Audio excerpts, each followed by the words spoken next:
Наша съемочная группа встретилась с гостями нашего города, членами клуба восточных единоборств Казахстана «Сакура». Мы разговариваем с главным тренером Казахстана по тэквондо и старшим тренером клуба «Сакура». Расскажите о цели вашего приезда в наш город. Ну, во-первых, дорогие зрители, здравствуйте. Мы привезли к вам солнечный привет, большой привет с Казахстана.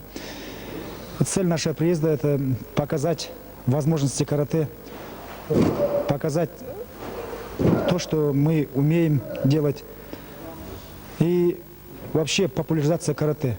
Наша цель приезда – это популяризация карате в Нюрнберге, потому что здесь открылся филиал от клуба «Сакура», которым тренером работает Молдажанов Бахат.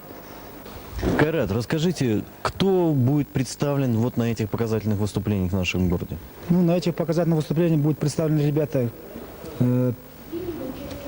чемпионы города Алматы, чемпионы Казахстана и призеры игр доброй воли, участники Кубка мира, чемпионы Советского Союза, как среди детей, так и среди взрослых.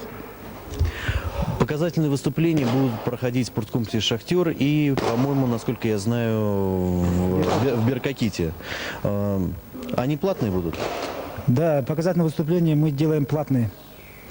Потому что сейчас, сами понимаете, хозрасчет везде, самоокупаемость и так далее. Мы ездим на чемпионаты Советского Союза, на чемпионаты, на разные первенства. Для этого нужны деньги. Мы решили вот так вот, таким путем заработать хоть какие-то деньги для поездки на разные чемпионаты. И чтобы совершенствовать свой уровень, да? Да. Ну что ж, я думаю, что выступления будут интересные. Давайте пригласим жителей нашего города на ваши показательные выступления. Да. Приглашаем на наши показательные выступления и надеемся, что это будет проходить интересно. Спасибо. Nice.